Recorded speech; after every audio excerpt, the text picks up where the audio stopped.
Okay, I still have you? Yep. Okay, perfect. All right, we're recording. Uh, Dr. Mehta, I want to thank you for coming back and coming back onto the podcast to discuss everything. It'd been some time since we had our last conversation. We did have, it was about a year ago when we first got in contact. Although I did meet you, I think it was last fall when you were in Ottawa for your free speech panel. That was kind of cool to actually be able to shake your hand in person. Oh, thank you. Well, it's just because so many of the people that I meet, it's just behind the screen, and it's kind of nice when you're able to step out and actually get to meet them in person. No, Well, definitely, and it's and from my side too, it's nice to actually, you know, meet the people I'm serving or meet my boss, so to speak, because as a public servant, ultimately, that's who I work for, is the public. well, that's a good way of putting it. So, since we last talked, there's been some development at your job at Acadia. You've been dismissed from there. How about you touch on everything that's happened from last August up until about the end of 2018? Just fill us in on what ended up happening. Well, basically, the first time I ever spoke out in a university setting was August 1st, 2017. And so I sent out an open letter to the university community expressing my concerns about how our contract negotiations were taking place. So the main issues I talked on first was I didn't think it was right for us to be demanding raises when other employees had taken pay cuts in the past. Then the next two concerns had to do with the surveys that were administered, so the kinds of questions that were asked and how the surveys were analyzed.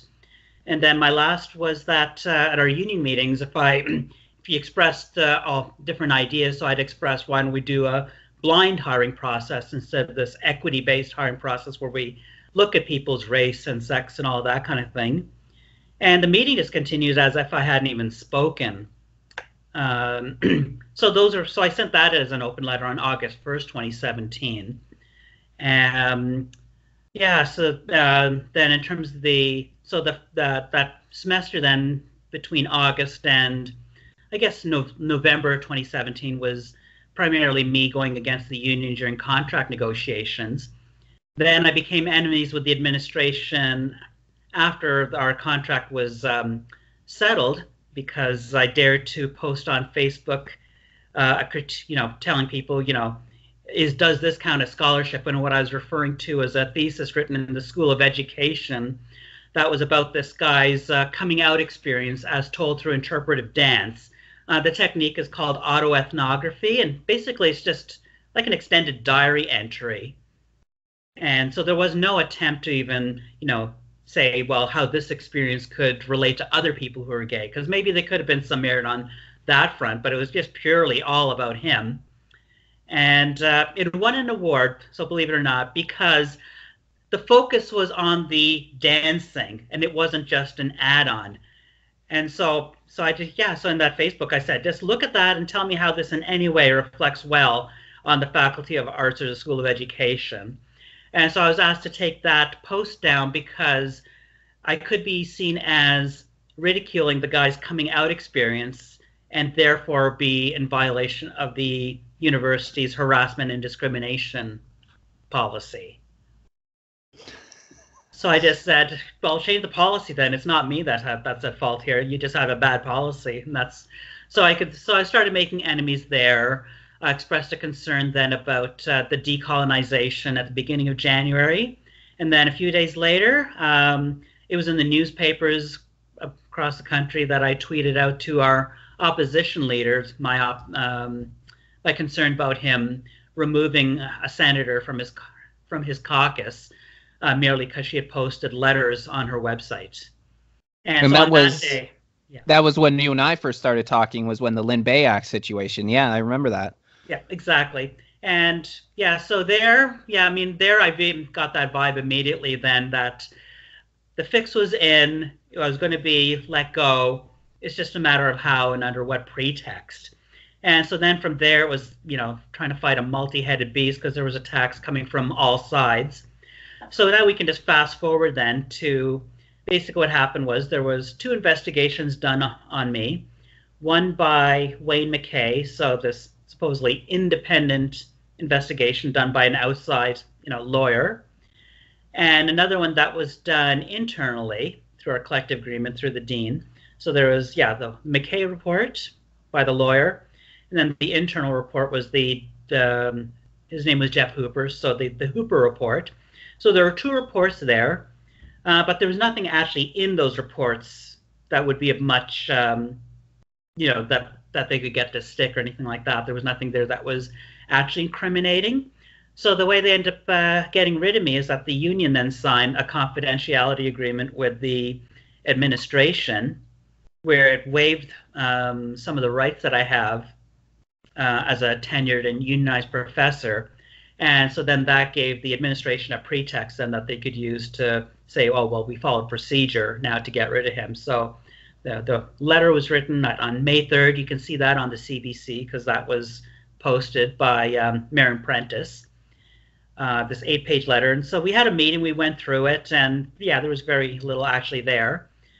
And and then just with the steps in the collective agreement, it said that after that meeting, then we'd have the discipline meeting. And I offered some concessions. I just said, I'm happy teaching the small courses. If my colleagues really don't like having me around, I can just move to a different building and just be present at department meetings and they don't have to interact with me. So I made a few concessions like that, and they're just like, nope, not acceptable, and you're dismissed. And so that's what happened August 31st. So then next is the case is supposed to go to arbitration for a hearing. So that was at the beginning of January. So it was just sitting in this law office for hours waiting while, so I was in the room with the union's lawyer, the union president, and a lawyer representing the Canadian Association of University Teachers. So that's always seemed odd, is like, oh, there's this lawyer who's going to be coming from the big body to look at the academic freedom side, but we don't want you to tell anyone about it. Just, it didn't seem like this is very kosher. So I'm there in this one room. Then in the other room is the, a couple of vice presidents and the lawyer for the administration. So they're working on a document. So it was just a lot of hours of waiting.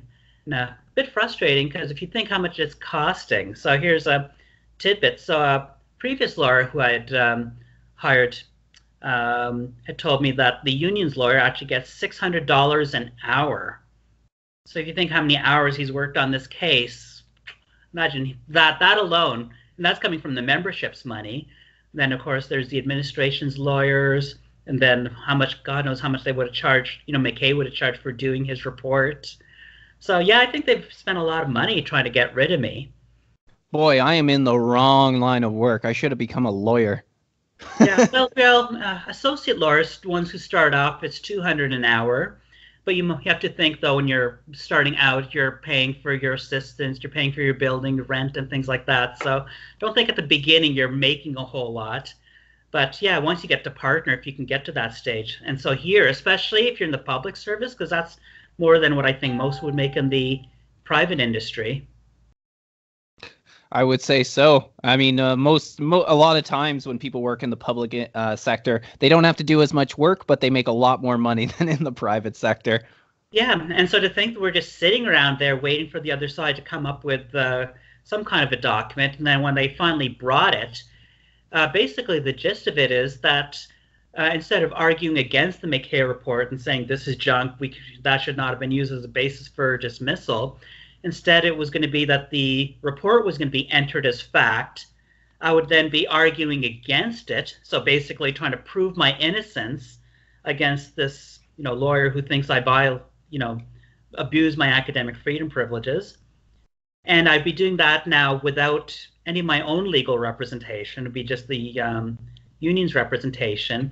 Plus, the meeting would take place behind closed doors and would not be recorded. And if I was to talk to any reporters, I'd just say it's inappropriate to comment. And all that would be made public is the ruling at the end. So I just after I read through it, I'm just like, no, I'm not going to do this. And I asked, well, maybe before we go into this in detail, can I show it to my own lawyer to get a second opinion? He's like, the union's lawyer just looked at me as if I had, a third eye or something like that. And at that point, I'd had more than enough. So when it comes to disrespect. So I just took the document, grabbed my coat, left. I was going to my lawyer's office anyway to drop off some other documents, so I just added that to the pile. And then the next day I had this idea of writing a letter to the president. And so I just said, look, it's clear that the union doesn't want me here. It's clear that you don't want me here. So I'm fine with that, but I'm willing to be let go. But here are my terms. And I try to just make it as reasonable as possible. It's funny too, from what you're telling me, because I remember that there was when this whole thing started, you received back in February of 2018, you received a letter from the vice president of the university, and one thing that she specified in that is that she was going to that they were going to respect your due process. And now, you're telling me right now that you had to prove your innocence rather than the other way around. It's like it's literally the opposite of what they were saying, because what did she say exactly? She said, during the course of the investigation, the university will be sensitive to issues of due process, confidentiality, and the importance of allowing you the to fully respond to the complaints and concerns that have been expressed. It seems right off, like from what you're telling me, that immediately they went against what they were promising you. Oh, well, this is the thing now. The listeners are going to really love this. As I mentioned that multiple times to my own union's lawyer, and this was even after getting dismissed. I brought that up again, and he said, well, what that sentence meant was that after you get fired, we're going to take it to arbitration, and then when you're on the stand, that's when the due process will start. Oh, man. Yeah. No. It's like, yeah, this is what gives lawyers a bad name, right? Because it does say during the course of the investigation. It's there in plain English. It does not. But I don't know how you can twist that to mean as meaning, after we fire you, then you can put you on the stand and and you can prove your innocence. Well, like, I mean, I understand that this was not it wasn't a legal matter, but the whole idea behind it is that even when the investigation is going on with the police, you're supposed to have that due process that you're given. It's not just during the trial. And it seems to me that it should be handled the exact same way, whether in the university or whether it's just in any average job and you're going through a similar allegation and a similar investigation. I've seen it a lot too, and even in some of the jobs I've worked at, when a complaint gets given like this, you can't face your accuser. You're more or less immediately condemned as the guilty party, even if nothing else happened.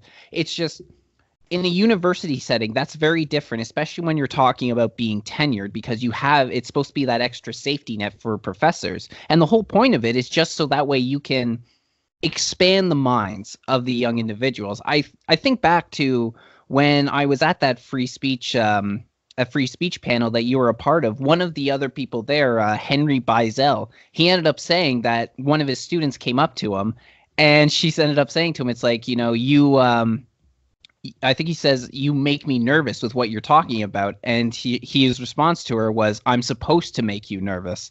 And that's the whole point of the tenor behind it. But it just seems like in your case, simply because you were against the far left narrative, the political correctness, they were immediately willing to throw that out the window. It's really unfortunate that this is the case, that the situation that our universities are in, though. Yeah, so I think what's interesting here is the way it's being done. So it's I experienced the same kind of mobbing, I think, as, let's say, Sam Abrams is experiencing now, or what Brett Weinstein went through at Evergreen State College. Just that here, instead of it being something that could be filmed, it's all happening behind closed doors. So, with this investigation where people can just go in, make allegations against me, and he, as an investigator, doesn't even ask for evidence or for the assertions. And he just takes it at face value, but I'm held to a different standard. I think they learned from the Laurier University incident with Lindsay Shepard. I think just from her recording and how it made them look so bad, that universities learned that they couldn't allow anybody in that could possibly record the conversation, because then everyone will know what's really going on behind closed doors. So I think that was the main reason that they would not allow you to record more than anything else. Did they even have a recording device there? Yeah, well, when it came to the investigation, There was a secretary recording everything and doing minute, like recording word for word and doing a transcript. So that part, I guess, was somewhat kosher. But it's just the idea is that he, as the investigator, didn't ask questions. So you mean you have someone saying, "Oh, within our department, people are afraid to work at night and they have panic buttons in their offices," and he's not even an, "Oh, really? Why would that be?" And did you find other solutions? Nothing like that. Someone else is saying something about how there might be a possibility of Rick being a terrorist or something to those effect, and he's just taking that at face value. But for the couple of students who were supportive of me, he really drilled them, and you can see that in the transcript. So there's no attempt at being balanced in any way, and it goes against what you'd expect for any kind of investigation. So when you look at just the table of contents, some people have their name redacted. One student I was able to figure out, and then it turned out that student actually made two complaints against me, one with her name redacted, and then the other where her name is present. So it kind of goes against the, what we would think of it as democratic, with each person having one say. Mm-hmm. And then across the two reports, there was one faculty member. His interview with McKay was redacted. His name and personal identifying information was redacted there. But that same interview was in the Hooper report, and there his name and personal information is visible, and that's all considered kosher. And when I brought up even to the union's lawyer, my concerns about methodology, he's like, the arbitrator is not going to be concerned about methodology. He's concerned about facts. And so, you just take the deep breath and wondering, how could that be? And that's why when I was given a choice between should I go for an arbitration or settle, I said, let's go to arbitration, because I wanted to see what exactly do they mean. So, because eventually you have to see something in writing, and then once I had the written document, it's like, okay, I know what the game plan is. So I just walked out left, and I'm trying to think, what's the next step going to be?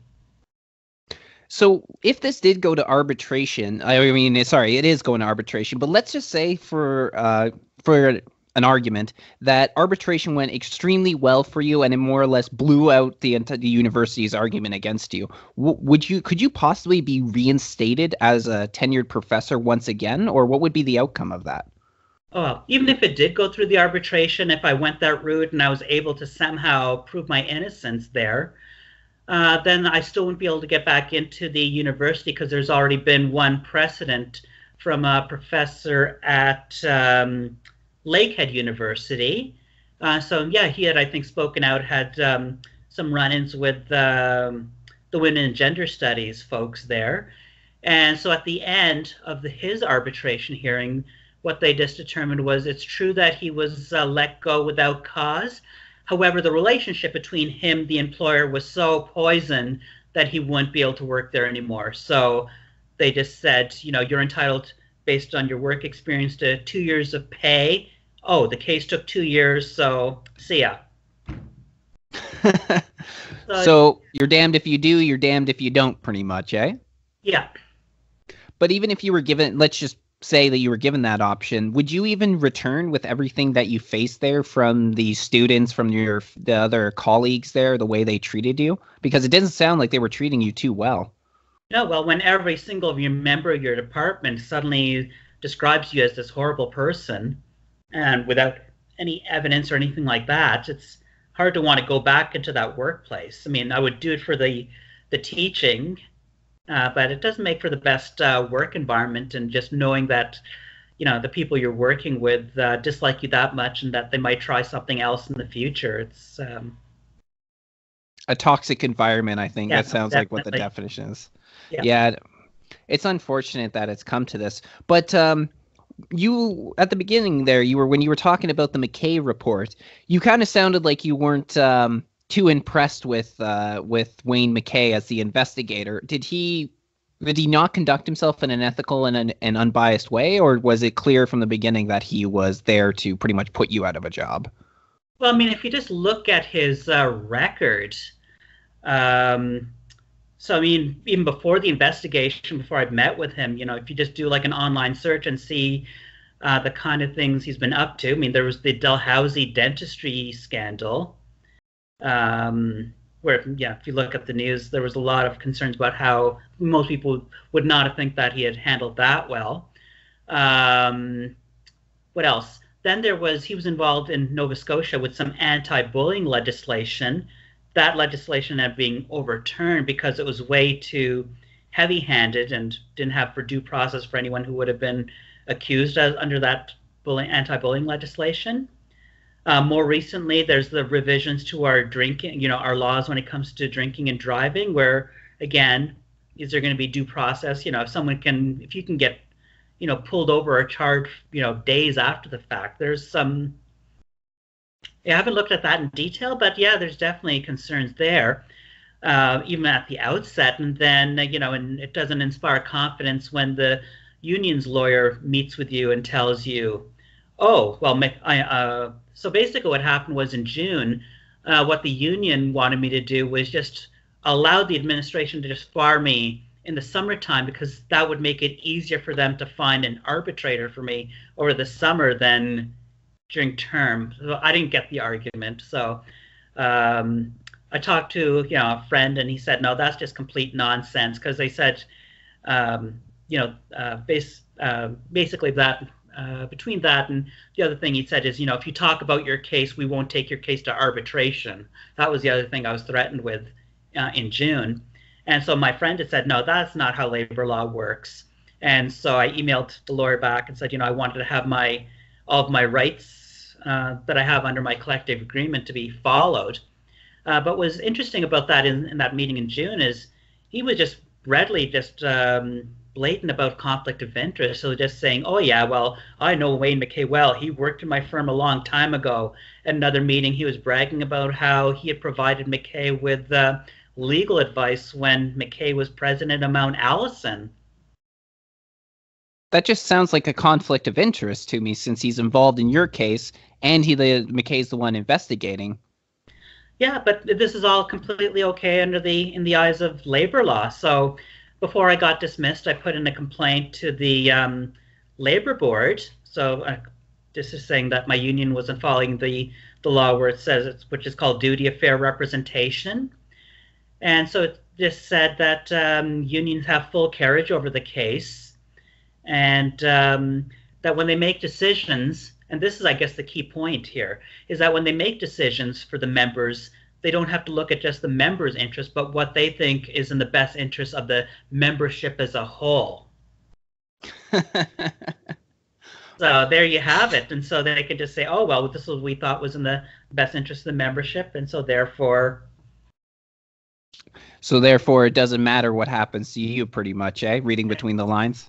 Yeah, exactly. Yeah. So it's so that's one thing I think most people don't know. So you can't. And in terms of duty of fair representation complaints, only 1% are successful at the national level, and within Nova Scotia, it's 0%.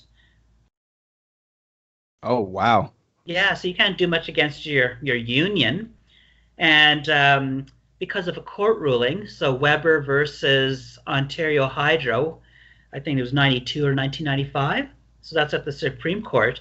So that ruling said that employees can't go after their employer. So I can't go after Acadia University because of that ruling, which just said that under unionized workforces, they have their collective agreements, and so they have a system in place. And so those are the rules that are to be followed. And that's different from what would happen in the private industry or private sector. Wow. It's like eye-opening. It is eye-opening because the news stories don't say anything about this sort of activity. They just they gave the description of it, and they're all kind of left-leaning, so it's not like they were really on your side to begin with. But I didn't realize that it went this deep, that it was the system was built this much against an individual such as yourself. Yeah, yeah, I mean, it'd be kind of interesting to make a little game out of this where you have recordings of a mob boss and you have recordings of the union's lawyer and make a game out of guess which one's the mob boss, which one's the union's lawyer. That would be a good game.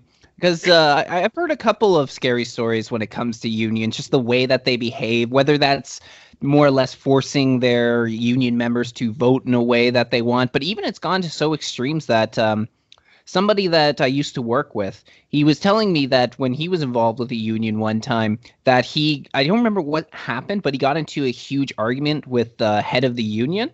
And apparently there was some goons standing behind his union boss, and they actually were threatening to beat him up because of the way that he was acting. So some unions do seem to act more like organized crime than they do like a labor force. It's unfortunate, but Yeah, but they have some pretty good marketing. So if you look on Facebook and the ads for CUPE or any of the other unions, they sound like this group that's just so strongly pro workers, but what they do and what they say are, yeah, two very different things. unbelievable. Yeah. So when you started to receive the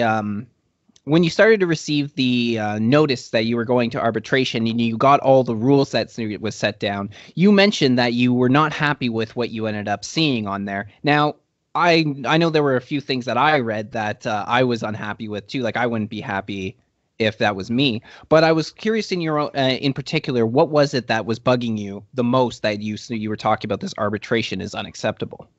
Oh, there was a lot of things. So just right on the first page, one item was that the union's lawyer would get all of the emails I sent and received, between July 1st, 2017 and August 31st, 2018. So, I mean, which that I found really disturbing because with the way employment law works, or at least with our collective agreement, is that the employer can't access my emails because that's considered private information. But here, if I'd signed that, the union would be getting all this private information. It goes against the whole idea of, privacy of emails. And so, and I'd be required, I would get my own copy, but the union's lawyer would also have it on a USB stick, and I don't want, anyone unauthorized looking at my emails. I can understand that, especially if they're both supposed to be personal. I actually didn't know that. I thought that when you used a work email, that your work did have the right to go through them because of that reason. But Well, yeah, in our collective agreement, there is an article very specifically protecting us from that. So yeah, if I'd signed that, I'd be waiving away that protection in a sense. So it's true the employer wouldn't be getting it, but my union's lawyer would be, and he has no justification for that. And the thing was, he'd tried to sneak that in the summer when we were prepping for my discipline meeting to try to see if I could agree to that. He tried to do it by stealth, and I was like, no. And so I got around that there. And so I thought he got the message that, no, you're not going to get my emails. But to play on the safe side, before I left, I made sure to delete everything in my in my folder. And my wife at the time, she said that she went into my account and deleted everything that was in the archive as well. So I don't know if they have other backups or whatnot. But anyway, I was trying to do everything I could before leaving to make sure that there was nothing on my computer that they could access that would be of use to them, and definitely nothing in my emails. Because what if there's supportive messages from colleagues? I don't want anyone else knowing about that because they might be targets then. Or who else? Other people who are helping me who I'd rather, at least at this stage, to err on the side of caution, keep their names private. that's a pretty selfless act. I'm not going to lie, because it could perceive from the outside perspective that deleting your emails is like trying to cover something up. But from what I know about you, that's not what you're trying to do. You were trying to protect the people that may have actually been trying to support you. But it's kind of unfortunate that it's set to a situation where even people that are just trying to be on your side are now their jobs could be put in danger just because they're with you instead of being with the university or union, which these days now is pretty much the same thing. Before, it used to be that the administration could try to keep some kind of maintain some kind of an order against these some pretty radical professors, but basically all they've done is put some of these radical professors in administrative roles now. Working their way up to the top, eh? It really Yeah, does remind me of the long march in the institutions from back in the '60s. It was, I believe. yeah, yes.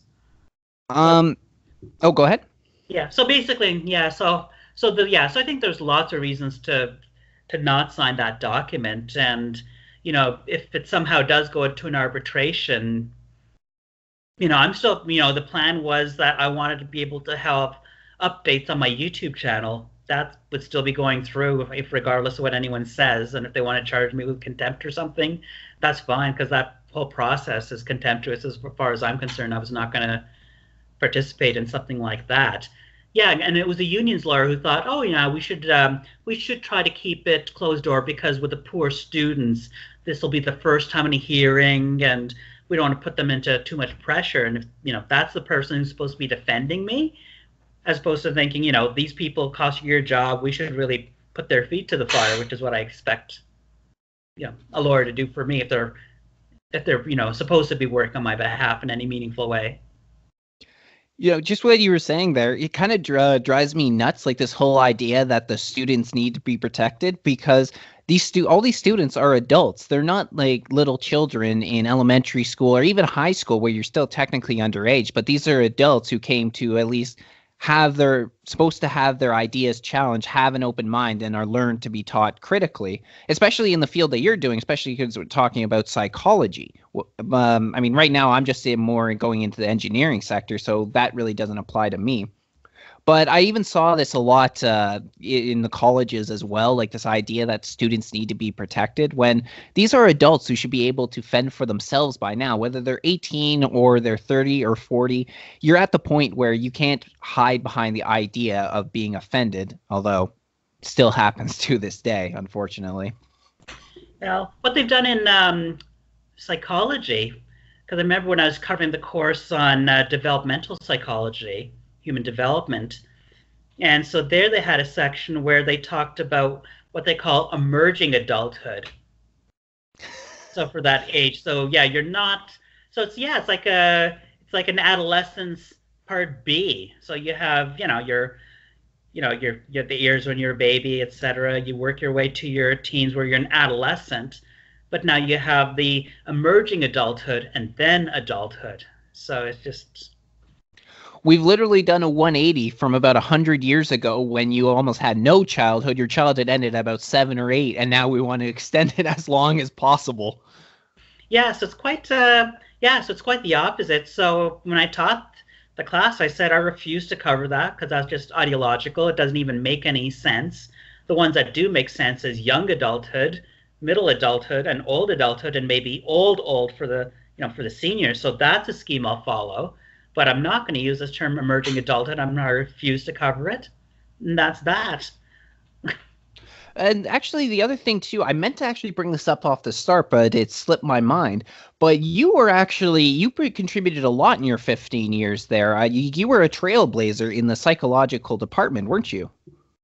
Um, I'd like to think that that's what my record says. Yeah, my colleagues, the ones doing the evaluating, maybe didn't necessarily say so, but yeah, and when I went for renewal, I mean, what's interesting was at that point, the review committee from my department had said, we can count on him to teach all the less preferred courses, the ones that are really difficult and challenging, that he'll do them well.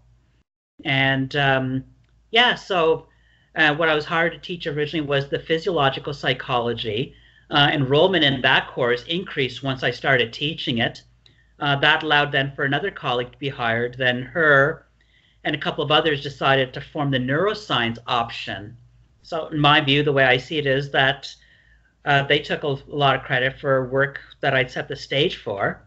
Then after that, where I think I excelled was being able to teach the required courses, so the introductory psychology and research methods, because I was teaching those in the first semester, where that's where much of the weeding out takes place. Because for the first year class, most of these students are coming in new. They don't know their studying habits, how to take notes. They're learning about stuff they're not necessarily that interested in, like the biological side of psychology. And then in research methods, yeah, I mean, the attrition rate is something like 25%. And so I'm teaching the ones that are probably the most difficult. And there, numerically, you can see all the courses I taught in the first semester have higher numerical ratings than the averages for whoever taught those same courses in the second semester, where, in my view, they don't have the same kind of challenges that I had to deal with. So I think just the numerical data are there, so that's why I don't see the need to brag. I just think present people with the numbers, and I think it speaks for itself. I think I would say so. I mean, that really is one of the most important parts is how many students are staying on if they're getting the higher grades. That says everything. Although it seems that that's getting weeded out these days. I mean, I don't know if it's actually hit the universities yet, but I know that in younger like elementary school and maybe even a little bit above, you can't fail anymore. So I think that might be unfortunately coming to you guys soon. But Well, put it this way, I was on a disability policy committee, and so there in my last year, so September 2017, there was already talk of in that committee of having to set up a writing center for students who can't form sentences. There are people going to university? Yep, yeah, to help with those basics, because their idea is that the student of today is different from that of the past, that when we have academic standards, that we're being elitist against them, that we're an ableist campus because, some people, if they have wheelchairs, they might have a bit of difficulty. So it's like really, really petty things, but yeah, so for, the needs of a couple people, we're somehow going to be this, so-called ableist campus. Like, I understand if somebody's like in a wheelchair, they might need special assistance. That's one thing. But somebody who's going to university who can't even write a complete sentence or gets a lot of spelling errors, and I don't even think they have business being in a university campus if they can't even complete that.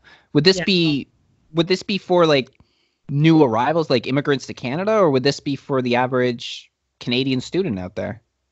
The way it was implied was for the average student, because later in the semester, they wanted to do away with any kind of objective tests, as long as a student said, I think I have anxiety, please give me accommodations, and we should do it because they identify as having anxiety. So that's the direction they were going in.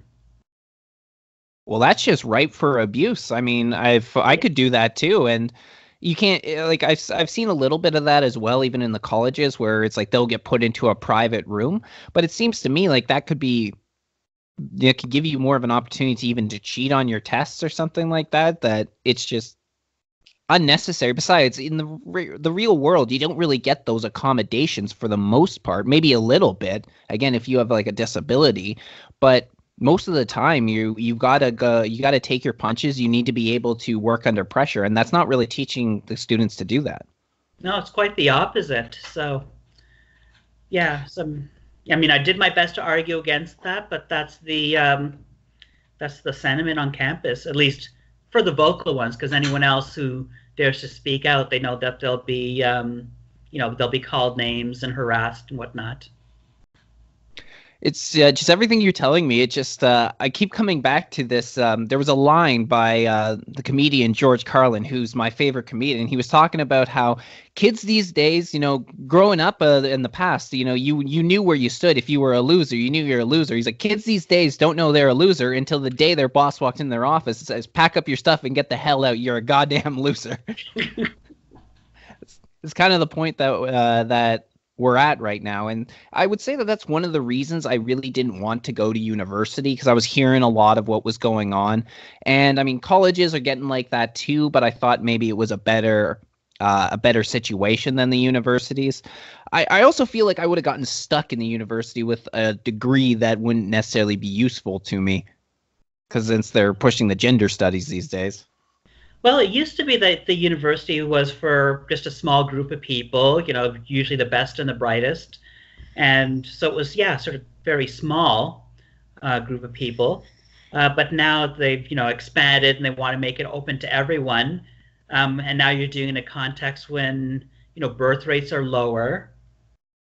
So that's one major challenge for enrollment. So let's see if we can get international students then and that can create its own problems if it's not done correctly. If they, if you have students who don't have the language skills, then there's also going to be the cultural barrier. So then you have almost like a ghettoization with, and no one's happy then if they can't, no one wants to come to a foreign country and then feel that they don't fit in on campus. They're not getting much of a good experience that way. So it's just creating a lot of problems there. So instead of just, let's make things smaller and try to do a few things well, they're trying to do the exact opposite, say, oh, well, we need to have higher immigration, we need to have internationalization, we need to do all these things to try to cater or pander in the hopes of, bringing money into the university. So I think that's just come from the universities having adopted the corporate model, which is what happened, I think, around the 80s. Unfortunately. I mean, the other thing too is I am seeing a little bit of that too. The other problem is when we're talking about the language and cultural barriers is it actually slows down the rest of the class because you got to take that sort of extra time in order to explain to the student what they're missing. In one of my classes, we have a student who's like that. I think he's from South America, but he's constantly asking the teacher to repeat what she said just because he didn't understand what she was saying. And we've had times where it's just the class has moved like molasses just because she needs to stop every few minutes just to give him a quick recap of everything we've just gone over. I mean, for us, it's a computer class, so it's not really much a lecture, but it sort of slows down the rest of us, which means that we're not getting everything involved in the time frame, that when it comes down to test time, we might be missing one or two key pieces of information in order to do our assignment. But it's a tricky one because how do you deal with it without coming across as rude? And because I remember having a similar kind of experience a few years ago. So a student was sick for some like 3 weeks, then comes back to class and then puts up his hand every few minutes to say, "Oh, I don't follow." And so I'm trying to give like, a 30-second version of a brief recap of something he should already know or should have looked at notes or something like that and done on his own time, and should not be really asking in class. So, with everything that's happened so far, what are your plans for the future now? Are you going to try and apply to another university? Are you thinking about going off and doing your own thing? Well, I want to stay in the area, so I think ultimately, at the end of the day, my job is that of a public servant, and so it's just how can I serve the public?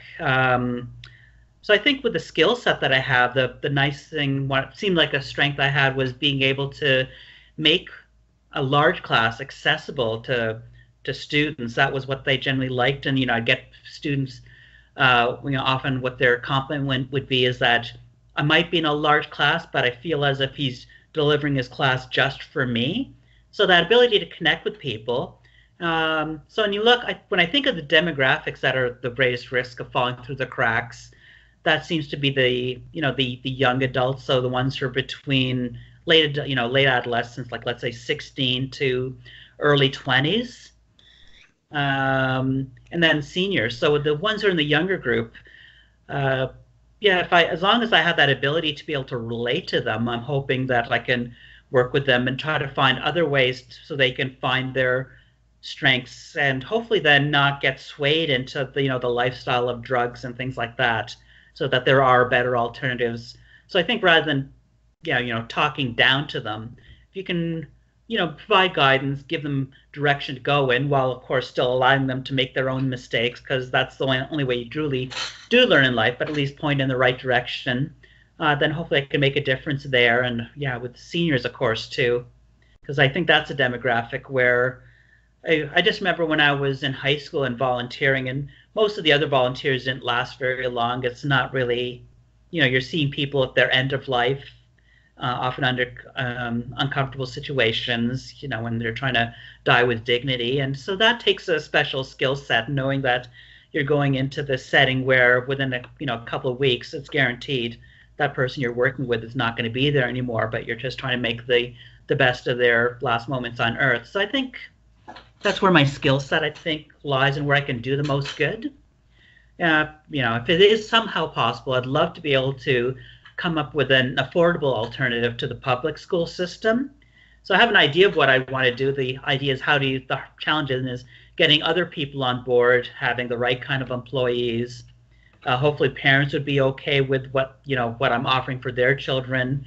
It'd be probably noticeable differences that I'd be expecting parents to actually play some kind of role, whether it's every once in a while you help out with a school trip by chaperoning or something like that, and that we all alternate, so we're all part of the decision making process. It's not just you drop your kid off, they stay there all day, and then we just send them back home. So the commitment I'd be expecting from the parents would be greater. So, and I'm not sure if people are ready for that or how to implement that. So that is sort of the dream is sort of, I don't know how to get the nuts and bolts to make that into a practical reality.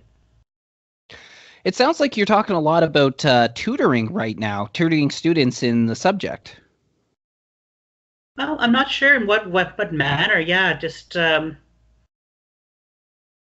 yeah. So for now, what I'm trying to do is, because I've started going to church, is I've started with one of the programs there called the Alpha program, which is helping to learn about sort of the spiritual side. And then as I get more involved, I'm hoping that'll allow me to get some networking into the community, because this is going to be a whole new, a whole new set of rules and conditions that I'll need to learn. But it's like, how do I reach the people I want to help? One thing I was wondering too about that is, have you ever thought about putting up more content on your YouTube channel? Because it seems to me like this would be the sort of thing that people would be interested in. They would be drawn to you, at least temporarily. It might not, like once you reach a certain point, you can monetize your videos and then you can make at least some money off doing that. So you ever thought about putting your expertise and taking them to your YouTube channel? Well, what I was hoping to do for the YouTube channel is, at some point, I'd love to be able to load up all the classes that I taught in my last semester at Acadia, because the ones for which I have audio recordings, and put that whole course on YouTube, if it's doable, where you have the audio and then you can actually see the slides. That could almost be like a resume. There's just so much YouTube content out there, so it's always like, does the world need yet another talking head on YouTube? So that's always, yeah, can I do much good there? Or I think where really you can do the most good is in your community. It doesn't give you the same kind of fame or whatnot, but I think that's probably where I can make a difference. And I think that's where I think, where people are actually needed. So I think that's probably what, at least at this stage, that's what all the signs tell me. So it's, yeah, so looking for what the opportunities are, where I think there's a need, and basically where I can actually just make a difference where it matters most. Fair enough. If you ever do decide to take that route, to put your lectures up on YouTube, I would be happy to lend you my editing services. As long as you've got the audio and got the slides, I can add it all together for you, and then I can send it back to you, and you can upload it. So if you ever have an interest in that, you let me know. Okay, maybe after we do this chat, I'll just ask you about the steps involved and whatnot, so don't use the podcast time for that. Fair enough. We are reaching about the 50-minute mark, so was there anything you wanted to say before we sign off? I can't think of anything. Try to give the basics, like, for an audience, because there's the ones who'd be knowing the details, but for those who don't, that they can then get a sense of what's happened and why should they care. And so hopefully I've done that, let them know where things stand. So yeah, I'm just keeping my trying to stay optimistic, keep my Bible close to me now.